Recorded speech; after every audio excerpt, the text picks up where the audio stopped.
करने के लिए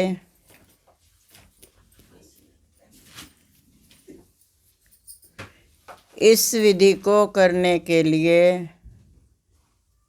अपने बाईं नाथुने को बंद करके बाएं नथुने को बंद करके दाएं नथुने से सांस लेते हुए धीरे धीरे शब्द को बोलना है दिल में।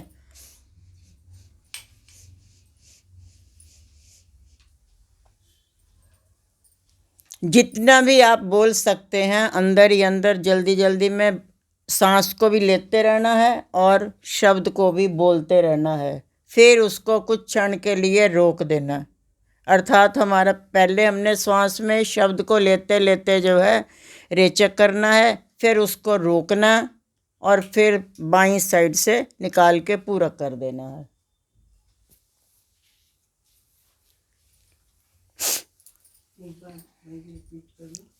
इस विधि को करने के लिए हमें अपने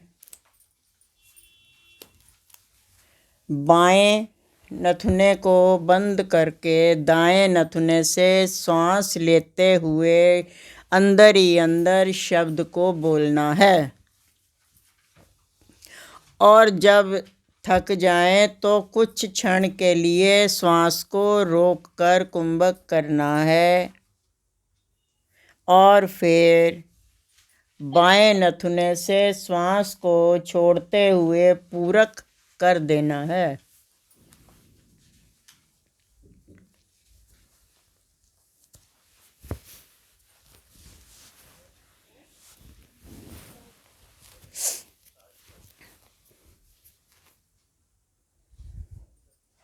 इसको शुरुआत में ये क्रिया हमने पहले एक बार की, फिर हम इसको दूसरी बार कर सकते हैं और इसको तीसरी बार, चौथी बार नहीं करनी।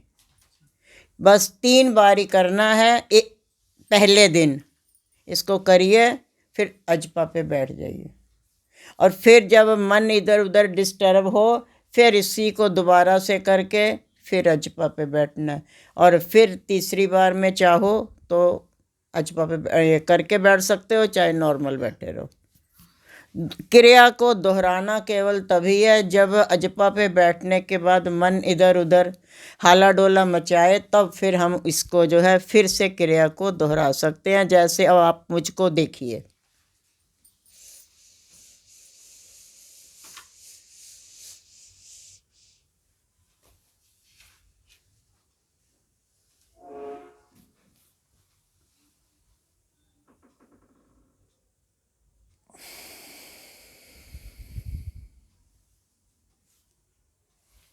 Repeat it.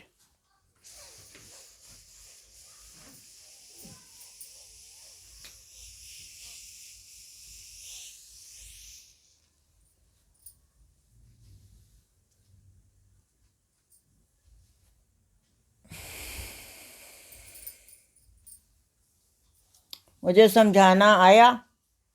श्वास को लेते हुए धीरे धीरे धीरे धीरे 2 बार 3 बार 4 बार 5 बार जितनी बार भी आप बोल सकते हो आसानी से, उसको आप लेंगे फिर बोलेंगे अंदर ही अंदर श्वास के अंदर शब्द को।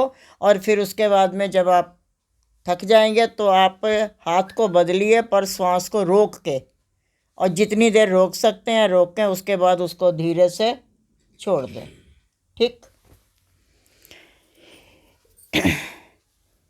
सर्दियों में इसका ज़्यादा लाभ होता है। इसका नाम ही है सूर्य भेदी, अंदर हीट आती है एक, तो इसमें थोड़ा सर्दी में फ़ायदेमंद भी है। अब आप ये लिखो, इसके अंदर सावधानियां हैं।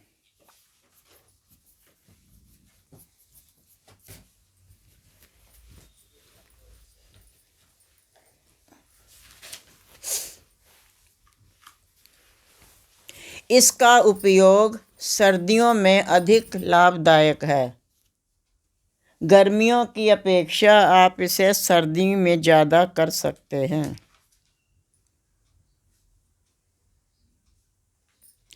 गर्मी की अपेक्षा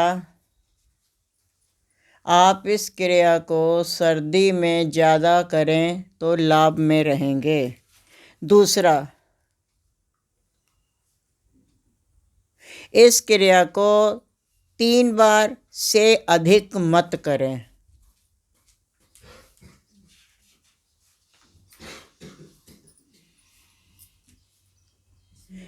तीसरा, इस क्रिया को अगर हम सुबह के शांत वातावरण में करेंगे तो हम अधिक लाभ में रहेंगे, क्योंकि उस समय हम अपने श्वास को आसानी से ले सकते हैं, कोई भी सांसारिक डिस्टर्बेंस, हलचल खलबली नहीं होती है। क्योंकि अगर हम इसको क्रिया को दिन में करेंगे, कर तो लेंगे, लेकिन उसमें जो उन्हीं श्वास को लेते लेते भी वो दोपहर के खाने की और किसी के चाय की और जीतू और लक्की कोई ना कोई याद बीच में आ ही जाएगा। तो ये उसी बीच में करें जिस बीच में जो है हमारे कोई भी सांसारिक कार्य नहीं, शांत वातावरण हो। उस समय अगर आप इसको करोगे तो ये क्रिया हमको ज़्यादा लाभ दे सकती है। अब इसके लाभ भी लिख लीजिए।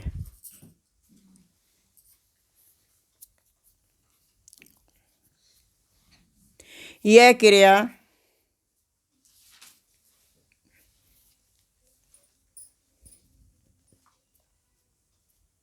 पित्त को बढ़ाता है, कफ और वात को नष्ट करता है।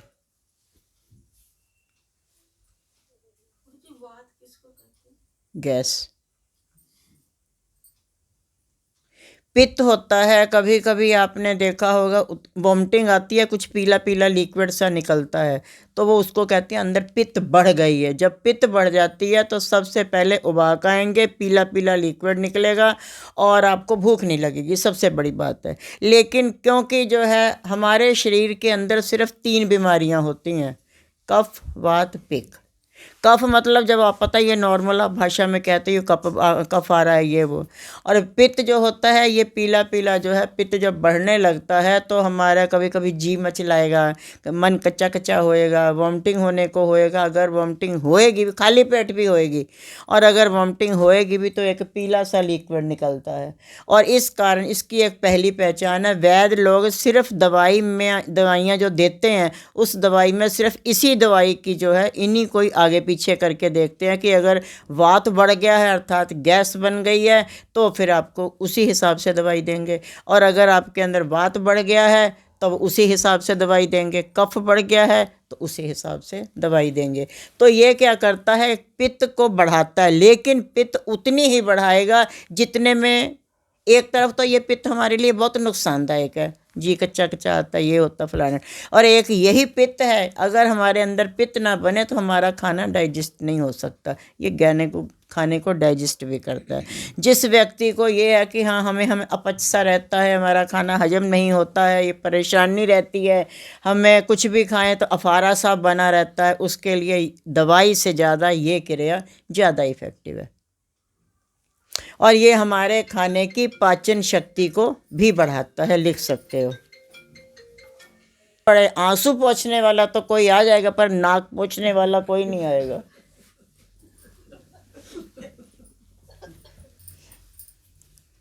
तो वो तो कफ की तो पहचान है ही है।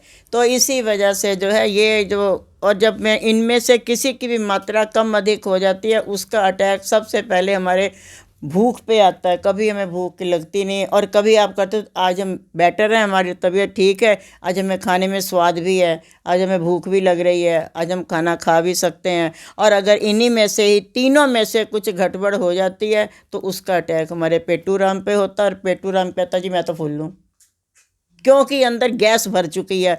और ये गैस पेट में तो क्या, कई बार हमने देखा है वहाँ बलजीत नगर के आश्रम में हमारी नाली में गैस भर जाती थी। पहली बार देखा कि नाली के अंदर गैस भर गई और पानी नहीं जा रहा। अरे भाई ये क्या हो गया इसके अंदर। तो वो आता था, वो हमारा कूड़े वाला भाई मंगलू सेठ, तो उसको कहते थे, कहता गुरुजी अभी खोल देता हूँ। मैंने कहा इसमें है क्या, कहता कुछ नहीं, हंसता था वो। उसने क्या करना, पन्नी एक लेनी, उसको अंदर ना फुला लेता, फुला के उसके अंदर डाल देता था, और वो जो उस प्रेशर देता था उसके ऊपर, पन्नी को कस के बंधता था, और जो उसको खूब कस के बांध के उसको प्रेशर देता था नाली के अंदर, तो ये वाली हवा जो उसने इसमें भरी है पन्नी में, अंदर से पन्नी तो फट गई, इस वाली हवा जो है वो अंदर वाली हवा को जो फाड़ दी थी तो सीधा पानी डालते थे, पानी बह जाता था। ये प्रैक्टिकल मैंने बलजीत नगर देखा। बड़ा, क्योंकि ये गैस जब नाली जैसी चीज़ को रोक सकता है तो पेट तो फिर बेचारा हमारा इकलौता पेट ही है, उसको क्या कह सकते हैं। तो ये 3 चीज़ें हैं, इसी में थोड़ी सी दिक्कत होने लगती है। और ये वाले इस क्रिया को अगर हम रेगुलर करते रहेंगे तो फिर इसका क्योंकि जब हम इसको जो है क्रिया को करेंगे तो कोशिश हमारी ये रहती है कि हम ज़्यादा से ज़्यादा रोक सकें, तो इसका जोर थोड़ा सा कुंडलिनी पर पड़ता है। अगली बार में तो सबकी कुंडलिनी जागृत पाई जाएगी। अंदर से सांस नहीं आता, मतलब बाहर से आता है। और आपको तो हम कह नहीं सकते ना, आपके तो पेट वाली थी। आप जितना आप, हमने पहले ही दिन से शुरुआत जब शिविर की हुई थी तब भी हमने एक ही बात कही थी कि शरीर को उतना ही खींचो जितना तुम्हारा इजीली खींचा जा सके। अगर उसके साथ खींचातानी करोगे दिक्कत हो जाएगी, फिर ध्यान तो वो खुद ही कर लेंगे, हमसे होगा ही नहीं। तो जितना भी हम आराम से कर सकते हैं उसको करना। और बाकी ये तो हमारा पहले ही दिन से है कि शरीर के साथ कोई भी खींचातानी नहीं करनी है। और ये वाला जो प्राणायाम है इसका एक और बड़ा अच्छा बेनिफिट है। बुढ़ापा उम्र के हिसाब से आएगा तो, पर शरीर पे नहीं झलकेगा। जैसे बालों का पकना, शरीर में घुटनों पुटनों का दुखना, कमर वमर जिसमें दिक्कत, चोट, अब जैसे हमारे तो चोट की दिक्कत है, वैसे हमारे पे बुढ़ापे वाली दर्द नहीं अभी, गुरु कृपा से। लेकिन अभी चोट है, चोट का तो आज चोट के ऊपर और 3 बार चोट लग गई तो बेचारी कमर इकलौती क्या करेगी। जबकि पहले दिन जब लगी थी तो उस समय डॉक्टर पांडे बार बार पूछ रहा था पैर ठीक हैं, पैर ठीक हैं, पैर ठीक हैं। तो हम कहते मजाक, मैंने कहा भैया अभी तक तो ठीक है, कल का नहीं पता। कहते ऐसे मत बोलिए, क्योंकि जिस कंडीशन में हमें चोट लगी है, जिस कंडीशन है कमर की रीढ़ की हड्डी के जो 5 रिंग टूटे फूटे हुए हुए हैं, कहते हैं उस कंडीशन के हिसाब से आपके दोनों पैर बेकार हो गए होते।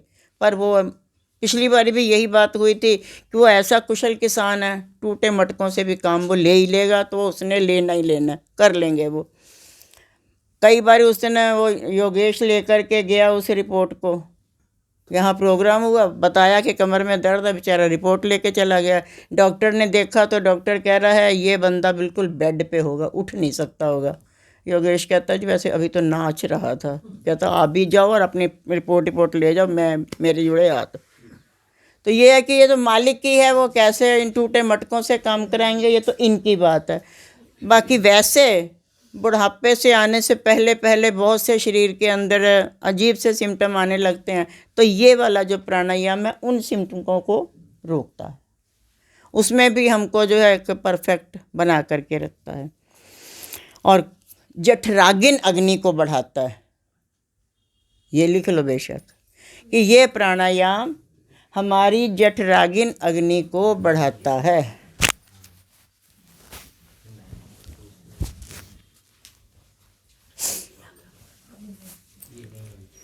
यह प्राणायाम हमारी जठरागिन अग्नि को बढ़ाता है।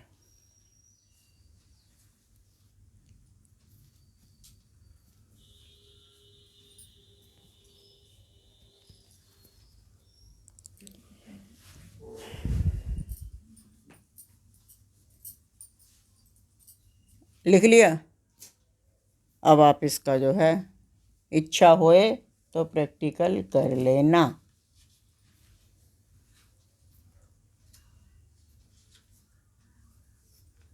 अब हम इसको एक बार रिपीट करते हैं। लिख लिया सबने? तो बंद करो इसको। पहले आप मुझे देखेंगे, बाएं हाथ से इस उंगली को बंद करेंगे, लेफ्ट बंद। और फिर उसके बाद हमने जो है आँख भले खोल लो या बंद करो, कुछ कहीं भी नज़र टिका लो, कुछ भी कर लो, उसमें आपकी बात, कहीं पर भी देख लो। और आप ऐसे देखते हुए इसको ऐसे पकड़ेंगे, इसको रोक लेंगे। अभी हमने श्वास के साथ कुछ नहीं किया, हम इशारा करते जाएंगे, आप हमारे इशारे को देखिएगा। अब हमने श्वास को इससे रोकेंगे, उसके बाद मेरी क्रिया शुरू होएगी। देखो,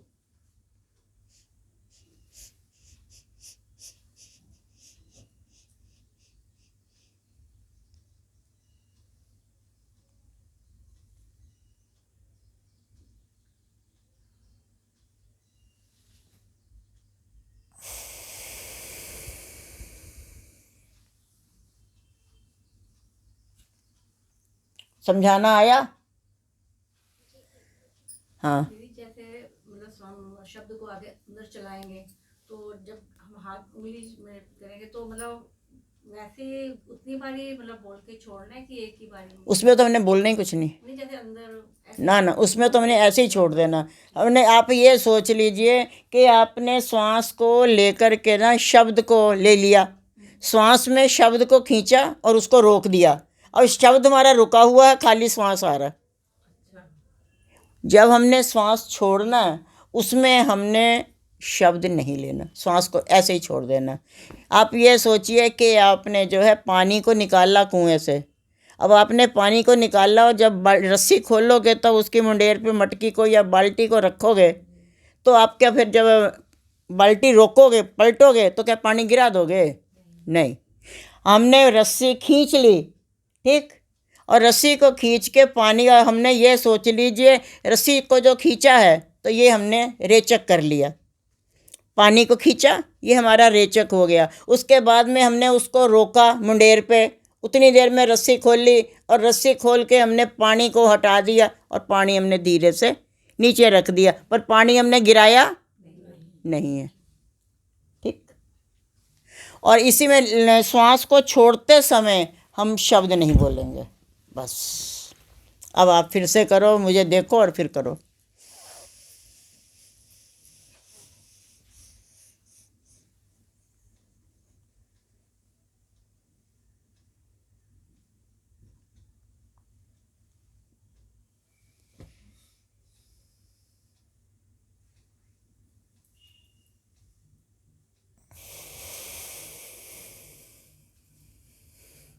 शब्द रूपी जल हमने ऊपर ही रोक लिया, बाल्टी को दोबारा से फेंका नीचे ताकि पानी और खींचेंगे, ये समझ लो, इस भाषा में समझ लो। पानी खींचा, फिर पानी को रख दिया, पलट दिया अपने अटके मटके में, और फिर खाली बाल्टी को हमने फिर से नीचे खींचा और फिर उतार दिया। पानी हमने नहीं फेंकना वापस कुएं में, केवल हमने जो है पानी और बाल्टी को ही गिराएंगे, अर्थात श्वास को गिराएंगे, शब्द भर के आएगा, ऊपर जाके रोकेंगे, उसकी सुई खोलेंगे रस्सी को, और रस्सी से हमने शब्द को रोक लिया, श्वास की रूपी रस्सी को छोड़ दिया।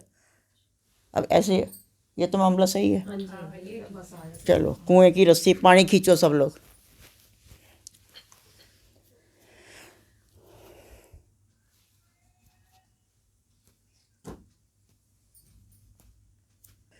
छोड़ दीजिए। किसी को कोई दिक्कत, कोई परेशानी? जब जैसे इस दाई से श्वास लेते हैं, शब्द चलाते हैं, तो जीभ को तालू से लगाना है कि नहीं? नहीं लगाना। लग जाए तो कोई बात नहीं, इसमें इसका भी कोई वो बंधन नहीं है कि हाँ जीभ को तालू से लगा के बैठना है, क्योंकि इसमें हमारा ध्यान सिर्फ श्वास और शब्द पे है। जीभ लग गई अपने आप तो कोई बात, लग जाने तो उसकी मौज, और नहीं लगी तो भाई तेरी इच्छा। ध्यान हमने इसमें ना तो जीभ पे लगाना है, बस केवल देखना श्वास को हम कितना आसानी से, खींचातानी नहीं होने, जितना आसानी से हम खींच सकते हैं उसको खींच के उसके अंदर शब्द को जितनी बार भी बोल सकते हैं बोलेंगे, थोड़ी देर रोकेंगे। और पहले वाले में केवली कुंभक में हमने एक ही दम श्वास ले लिया था, इसका और उसमें ये फ़र्क है। उसमें हमने एक ही दम श्वास ले लिया था और फिर श्वास ले करके हमने उसको शब्द को बोला और फिर धीरे से छोड़ा था। इसमें हमने श्वास लेते लेते लेते लेते पानी समेत रस्सी खींचनी है। उसमें हमने एकदम से ठां फाल्टी नीचे फेंकी थी, पानी भरा था। इसमें हम आराम से बाल्टी को नीचे भी लेके आएंगे और आराम से ऊपर भी लेके जाएंगे, और बीच में पानी रोकेंगे तभी रस्सी खुलेगी, ऐसे खुलेगी, सीधी सी बात। इसका अभ्यास करना माता। होमवर्क में यही लिख लो कि इस पर प्रैक्टिस करनी है। मन में आए तो कर लेना, ना मन में आए छोड़ देना, कोई दिक्कत नहीं। इस क्रिया का नाम क्या है? सूर्य भेदी प्राणायाम। सूर्य भेदी प्राणायाम। आज की ये ध्यान शिविर क्लास बंद करेंगे। बोल जयकारा, बोल मेरे श्री गुरु महाराज की जय, बोल साचे दरबार की जय, नंगली निवासी भगवान की। परमहंस दयाल महाराज की जय। घट घट वासी भगवान की जय।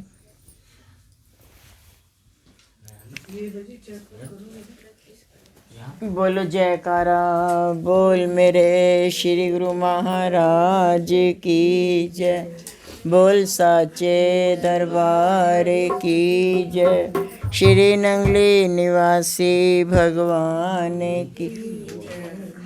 परमहंस दयाल जी महाराज की जय।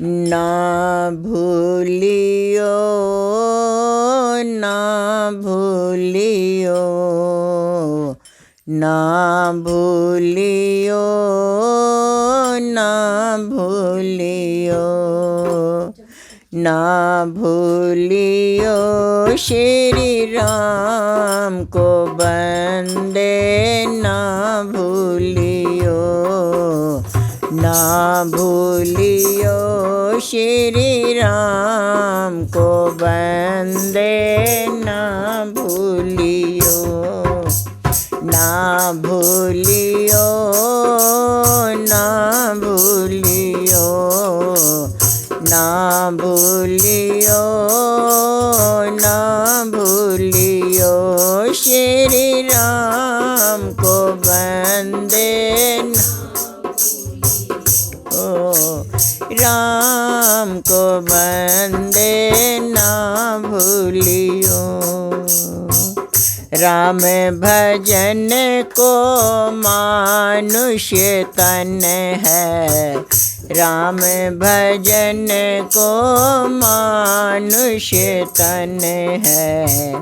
करना इसमें नाम भजन है। करना इसमें नाम भजन है। और तो झूठे हैं धंधे रे बंदे ना भूलियो ना भूलियो ना भूलियो श्री राम को बंदे ना भूलियो ना भूलियो ना भूलियो श्री राम को बंदे। वेद ग्रंथ सब यही बतावें। वेद ग्रंथ सब यही बतावें। ये तन देव भी दुर्लभ पावें।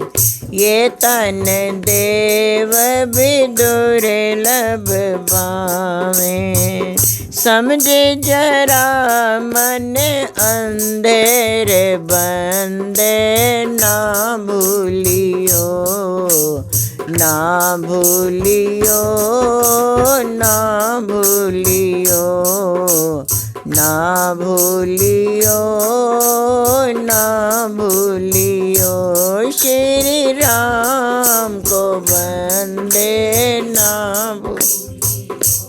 श्री राम को बंदे ना भूली। जो हो राम भक्ति के त्यागी। जो हो राम भक्ति के त्यागी। विषय भोग में अति अनुरागी। विषय भोग में अति अनुरागी। काम करत वह गंदे रे बंदे ना भूलियो ना भूलियो ना भूलियो श्री राम को बंदे ना भूलियो ना भूलियो ना भूलियो श्री राम को बंदे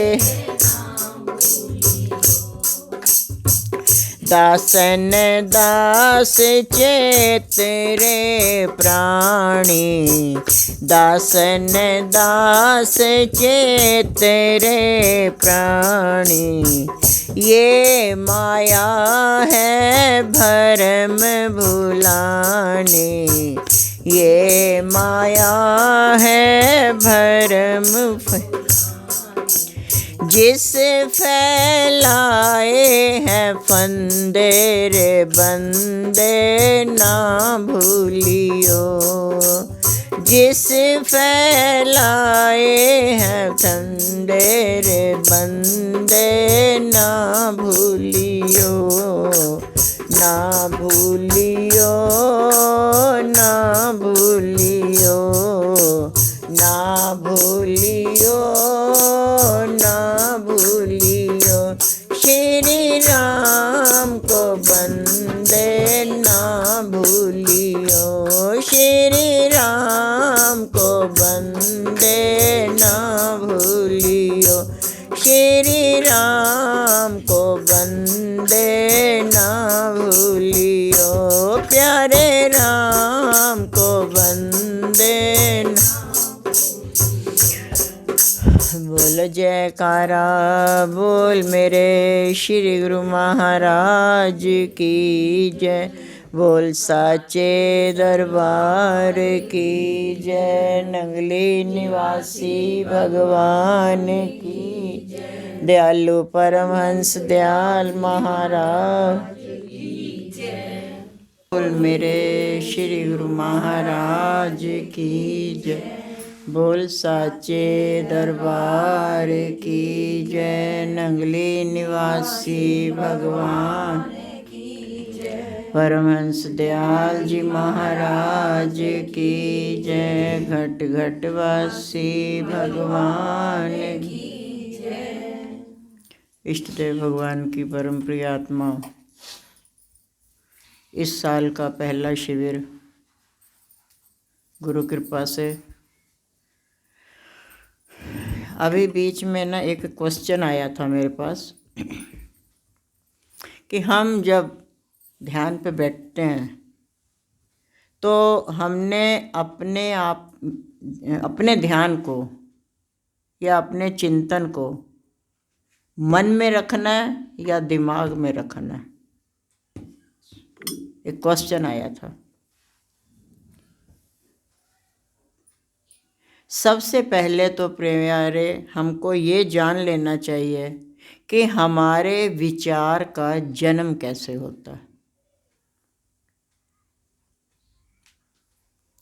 उसके लिए हम एक छोटा सा प्रैक्टिकल करेंगे। हाल तो ये स्वामी जी ने भी बहुत बार बताया हुआ है, करवाया हुआ है, लेकिन अभी बात आई तो हम उसको रिपीट करते हैं। आप सब लोग थोड़ी देर के लिए श्वास रोक लो। सिमरन विमरन करो या ना करो, बस केवल श्वास रोकना है बस। और तब तक ना लेना जब तक हम ना कहें। हम भी कल तक नहीं कहेंगे।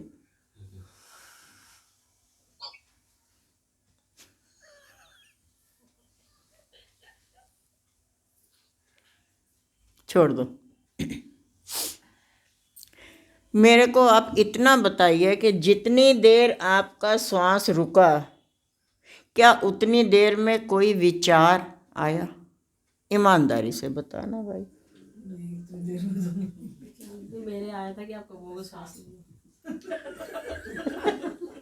नहीं, फिर भी चलो, सबके लिए क्वेश्चन तो सबके लिए ही होता है ना, इसलिए हम पर्सनल कोई नाम वाम नहीं लेते। तो बात ये है कि हमारा जो विचार का जो जन्म होता है, दो चीज़ों का जब मिलन होता है तब एक विचार का जन्म होता है। हाँ, फिर बाद में ये इंद्रियां उसका सहयोग देने लग जाती हैं।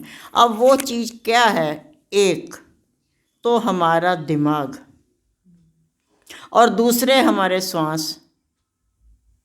ये दिमाग और श्वास का जब संगम होता है तो एक विचार का जन्म होता है। विचार का तो जन्म हो गया। अब कैसा हुआ है? जैसा आंखें देखेंगी, नाक सूंघेगा, मुंह बोलेगा, कान सुनेंगे, विचार वैसे बनने शुरू हो जाएंगे। ये उनकी सहायक इंद्रियां हैं। लेकिन विचार का जो जन्म होएगा वो होता है सिर्फ दिमाग और श्वास का जब आपस में मिलन होता है। अब आप ये खुद सोचिए कि जितनी देर तक आपने श्वास लिया, विचार ईमानदारी से बता दो अगर आया हो तो, आया होगा कि पता नहीं सच में ही ना कल तक रोक दे हमको, दिक्कत हो रही है अगर सांस लेने में, तो ये विचार तो जरूर आया होगा कि हाँ कब बोलेंगे। इसके अलावा मुझे नहीं लगता किसी का कोई भी विचार आया होगा। यहाँ पे क्या था, दिमाग तो हमारे पास था लेकिन श्वास ठहर गए थे। एक चीज से बात नहीं बनेगी, जब दो का मिलन नहीं होगा एक नई चीज का जन्म नहीं होगा, वो चाहे संसार है या अध्यात्म है, दोनों बातों में ही है।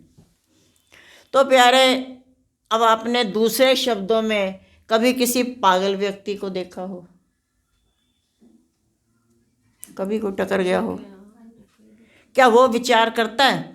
जो मुंह में आएगा बोल देगा, जो उसके समझ में आएगा बक देगा। हाँ, अगर आपने उसको समझाने की कोशिश की या उसको ये पूछ बैठे ये क्या बोल रहे हो, तो पागल वो नहीं, पागल हम कहे जाएंगे, क्योंकि ये बात सबको पता है कि उसका तो हिला हुआ पर तुम्हें क्या हुआ।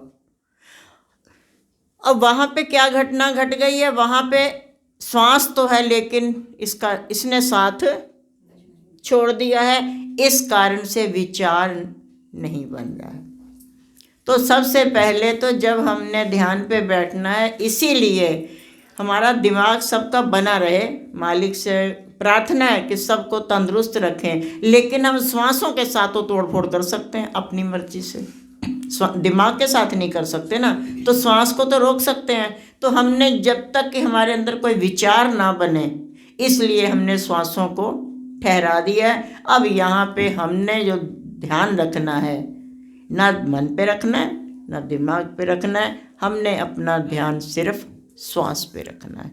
जब हमारा ध्यान श्वास पे आता चला जाएगा तो विचार तो बनने का क्वेश्चन ही राइज नहीं होता, क्योंकि उसको दूसरा साथी नहीं मिला ना।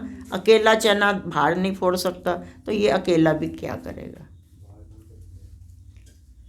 हमारा जो मन है,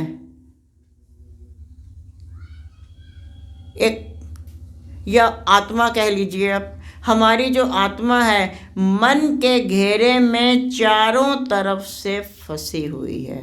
कैसे? जैसे एक गर्भवती हिरनी का समय पूरा हो चुका था और वो अपने समय का लास्ट वाला जो होता है उसको पूरा करने के लिए कोई ऐसी जगह ढूंढ रही थी जो सब तरफ से सुरक्षित हो। सब लोग सोचते हैं अपने अपने हिसाब से, मनुष्य अपने हिसाब से सोचता है, जानवर भी अपने हिसाब से सोचते हैं कि ऐसे समय में हमको कोई भी दिक्कत ना हो, हमको सुविधा पूरी मिलती रहे। तो वो भी ढूंढ रही थी, तो सीधे चलती चली जा रही थी कि अचानक उसने थोड़ी लंबी लंबी घास देखी, तो उसको लगा कि शायद ये जगह उसके लिए सुरक्षित है। अब हम इसका साथ ही साथ अध्यात्म पोज भी लेते जाएंगे। हमारी परमात्मा ने हमारी आत्मा को सोचा कि इसको कहाँ पे छोड़ें, अपना ही रूप एक बनाया मनुष्य का, और ये बहुत से इसमें घास उगे पड़े हैं विकारों के, बहुत से क्रोध वासनाओं के, और पता नहीं कैसे कैसे जो घास उगे हुए थे।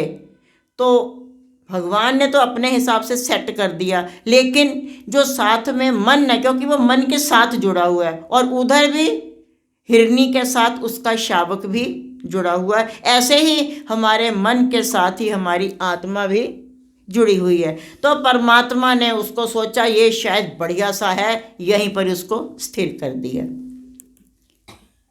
और वो तो हमसे तो बढ़िया फिर वो हिरनी रही।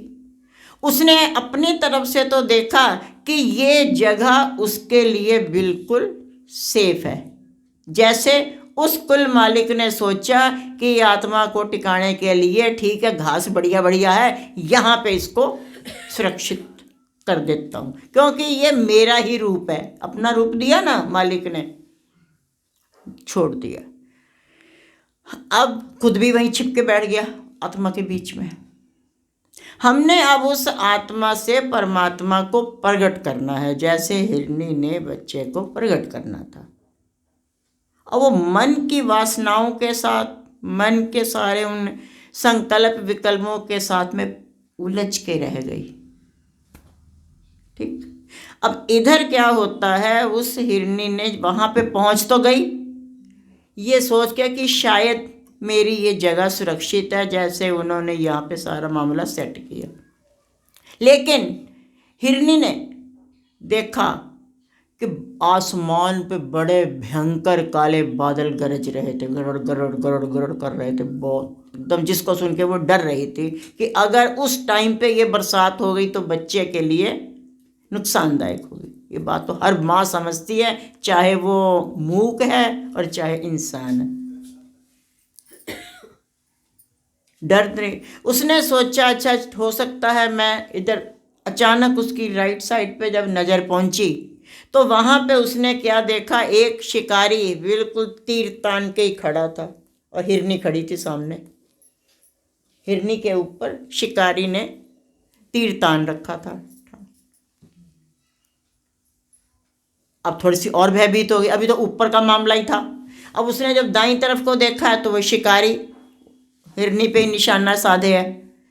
उससे बचने के लिए उसने बाईं तरफ को जब देखा तो बाईं तरफ को तो एक भूखा शेर बैठा हुआ था। वो सोच रहा था कब मैं इसको मारूं और खाऊं। धीरे धीरे सोच रहा था आने की, क्योंकि उसको भी पता है, शेर भी ये बात जानता है कि अगर मैं तेजी से भागा जाने लगा तो हिरन शेर से भी तेज भाग जाता है। तो ये घास लंबी है और मैं उस हिसाब से जाऊंगा ताकि घास की चिरचिराहट की आवाज़ ना हो और हिरनी भागे ना। तो वो अपना धीरे धीरे रेंगता हुआ आ रहा था। उसने सोचा मैं पीछे को भागती हूँ। पीछे की तरफ जब उसने देखा तो उसने क्या देखा, पीछे जंगल में बड़ी भयानक आग लगी पड़ी है। उसने सोचा मैं आगे जाती हूँ। आगे थोड़ी सी दूरी पर उसकी नज़र जब पड़ी तो वहाँ पे काफ़ी दलदल बनी पड़ी थी। अब वो चारों तरफ से हताश हो गए। जब सब तरफ से जीव परेशान हो जाता है उस समय फिर वो याद आते हैं, काश ये पहले ही आ जाए। ऐसे ही वो तो जानवर थी, उसका तो स्वाभाविक थी ये बात। उसने क्या किया, अपने आप में श्वासों को रोक के एकदम शून्य हो गई। जिस बात के लिए हम ये सारी विधियां करवाते हैं ताकि हम शून्य अवस्था को प्राप्त हो जाए, जिसको महापुरुषों ने शून्य समाधि का नाम दिया हुआ है। वो एकदम से लेट गई और एकदम शून्य अवस्था को चली गई। वो जैसे ही लेटी तब तक वो शिकारी ने जो मारा तीर खींच के, वो तो नीचे हो गई थी और वो तीर सामने शेर की आंख में लग गया। अब शेर तो व्याकुल हो गया, वो हिरन को क्या देगा, उसे तो अपनी पड़ गई। और तभी आकाश के जो बादल गड़गड़ा रहे थे वो एकदम से बरसने शुरू हो गए और पीछे जो आग लगी हुई थी वो शांत हो गई। और अब तो दलदल में उसका दिमाग खराब हो जाएगा। तो चारों तरफ से पॉजिटिव पॉइंट आ गए उसी के मतलब के, और उसी बीच में ही बच्चे का जन्म हो गया। अर्थात हमारे अंदर भी जब हम टोटल शून्य समाधि को प्राप्त हो जाएंगे, ये क्रियाएं इसीलिए ही बताई जाती हैं ताकि इनका धीरे धीरे धीरे धीरे जब हम अभ्यास करेंगे तो उसी अभ्यास के द्वारा इस जन्म में ना सी तो हमने तो अगले जन्म तक भी उम्मीद रख ली, कोई बात नहीं। हमने जो है लिफाफा तो डाल ही दिया। कई बार हम मजाक में कहते हैं कि शादी में सब लोग जो है जाते हैं और शगुन का एक लिफाफा पकड़ा देते हैं, कौन जाने उसके अंदर क्या। कई लोग खाली भी पकड़ा देते हैं, है कई बार आ जाती है बात कि लोग खाली भी, मन चले लोग ऐसे भी आते हैं जो खाली लिफाफा पकड़ा देते हैं। पर वहाँ जो कैमरा है, कैमरे में तो कैद हो गया। जो लोग वीडियो बड़ी बनाया करते हैं उसमें तो कैद हो गया, भैया मैंने गीता को लिफाफा तो दिया, उसके अंदर क्या है कौन देखने आ रहा है। ऐसे ही कम से कम हमें ये चाहिए कि हम ध्यान पे बैठने के बाद एक लिफाफा तो भेज ही दें, या फिर आप एक दूसरे शब्दों में समझिए इस बात को, आपके फ़ोन में बैलेंस ख़त्म है, ठीक, आप बात नहीं कर सकते, बस इच्चू बिच्चू ही है कि हाँ बस थोड़ा सा। तो ऐसी कंडीशन में आप क्या करोगे? आपने मुझसे बात करनी है और आपने जो है बैलेंस आपके पास है नहीं, ऐसी कंडीशन में फिर आप मिस कॉल दे के छोड़ दोगे, है ना? होगा ना? और हमारा भी जब हम देखेंगे कि हाँ इनकी मिस कॉल आई है, तो जब हमें मौका लगेगा तो फिर हम आपसे बाद में बैक कॉल कर लेंगे। ऐसे ही कम से कम सवेरे एक बार टाइम दे करके मिस कॉल तो दे ही दो, कभी तो रिटर्न कॉल वो करेंगे ही, क्योंकि उनका नेटवर्क कभी ऑफ नहीं होता, वहाँ वाईफाई और सारे तुम्हारे फेल हैं, वहाँ से जो बचता है वो आता नीचे, ऊपर सब कुछ मामला फिट है। उनका ना कभी नेट ऑफ होता है, ना उनकी कोई, तुम्हारे यहाँ तो अब 5G का जो है वो खोज चल रही है, उसके ऊपर रिसर्च चल रहा है, और वहाँ पर शुरुआत से ही 10G चला हुआ है हमारे यहाँ से भी हमारा फ़ोन ये है उधर का, और यहाँ से वो नंबर मैं वो थोड़ी बताऊँगी, इतनी तो तुम लोग समझदार नहीं हो।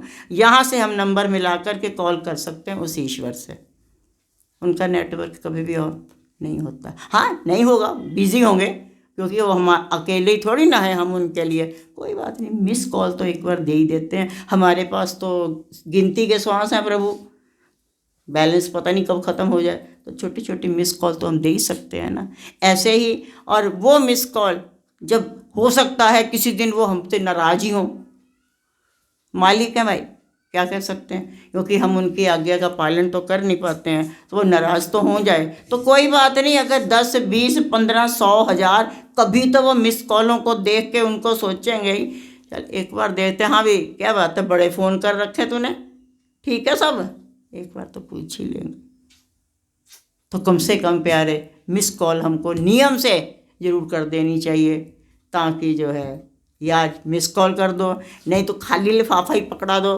ऐसे कहीं बीच में बात चली होगी तो हिमाचल वाले लक्की भाई ने सुन लिया, और भाई साहब मेरे से बता रहे थे, कहते जी लिफाफे तो मैंने बहुत सारे दे रखे हैं। मैंने कोई बात नहीं, वो किस दिन तो खोल ही लेंगे लिफाफे तेरे, अभी खुले नहीं होंगे, शायद वो मामला उधर बिजी चल रहा। अब ये कोरोना में सब मामला, बहुत सारे व्यस्त थे ना, तुम लोग फ्री थे, वो सारे व्यस्त हो गए, कोई डॉक्टरों के रूप में और कोई इन दुकानदारों के रूप में, कोई सफाई कर्मचारी के रूप में, यही काम करते जाते, ये सारे व्यस्त थे, तुम घर में बैठे फ्री थे, वो भी ना थे। कभी तो खोलेंगे, देखेंगे, अच्छा इतना तो फिर पूछ ही लेंगे। हाँ भाई प्रथम इतने सारे लिफाफे भेजे और सारे खाली, अरे कुछ तो शर्म कर प्रभु, है ही नहीं कुछ, दूं क्या, तो वो कुछ तो कर ही देंगे, है ना। तो प्यारे हमें भी उसी हिरनी की तरह समझ लीजिए, और चाहे आप लिफाफे की बात समझ लीजिए, चाहे आप मिस कॉल की बात समझ लीजिए, हमें नियम से जो है एक बार तो दरवाज़ा नॉक पे करके जाना ही चाहिए। कुछ मनचले बच्चे होते हैं, आएंगे बेल बजा देंगे और भाग जाएंगे।